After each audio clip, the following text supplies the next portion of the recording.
One day, American lawmakers decided to do something about protecting this nation from an attack in cyberspace. Even then, they knew the time to act was now, immediately, before this country fell so far behind the hackers and spies it would take us decades to catch up.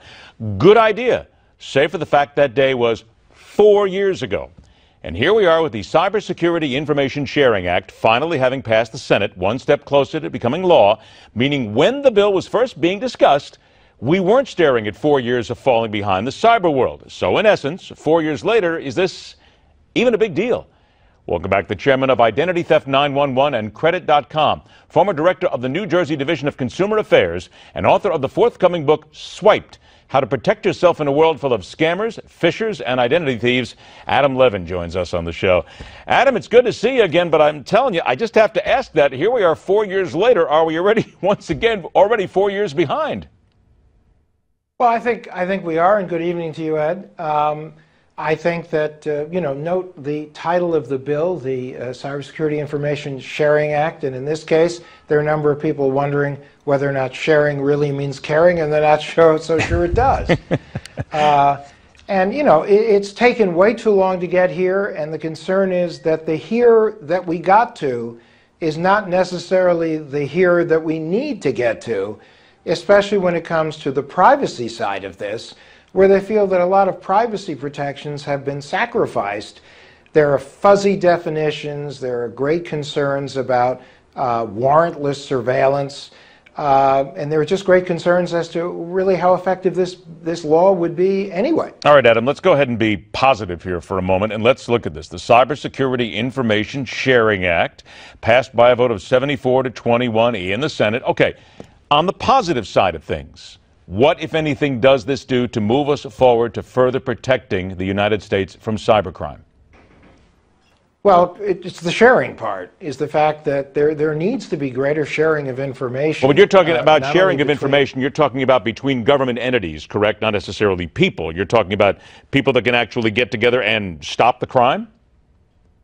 Yeah, we're talking about sharing of information between companies and the government and itself, but more importantly, companies and government. And that's where the rub comes in, is not so much information coming from the government in order to help companies understand new and unique cyber threats, but also the information going back from companies to the government. And a lot of companies were concerned, of course, about liability coming from those who were saying that privacy laws might be violated by providing some of this information. And while information sharing is good, companies already share information. There are information sharing groups for different industries. More of the companies and industries need to do this. And there should be sharing between the government and businesses.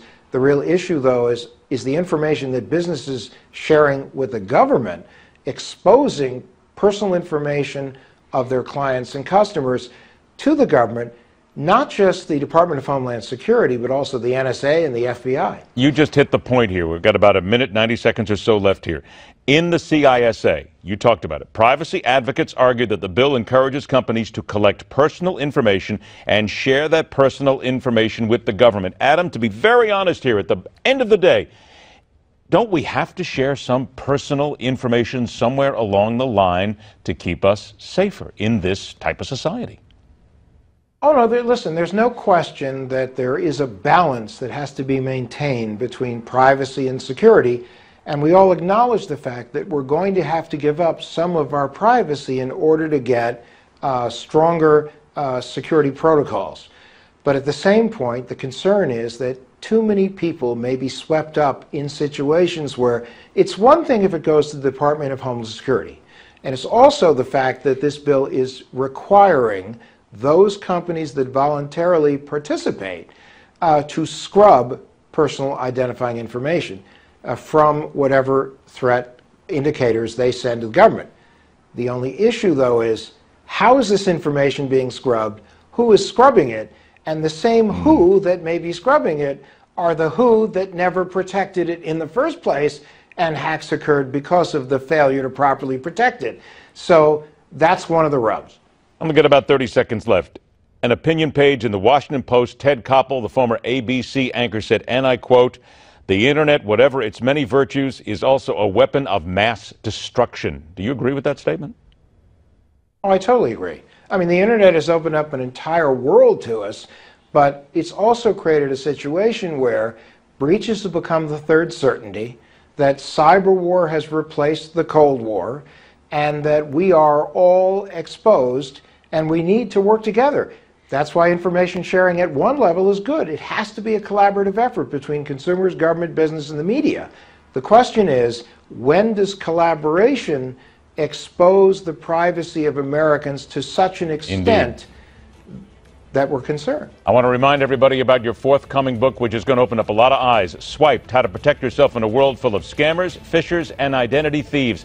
Adam, thank you so much for joining us. We'll talk again soon. Stay with us. The fastest 60 minutes in news continues.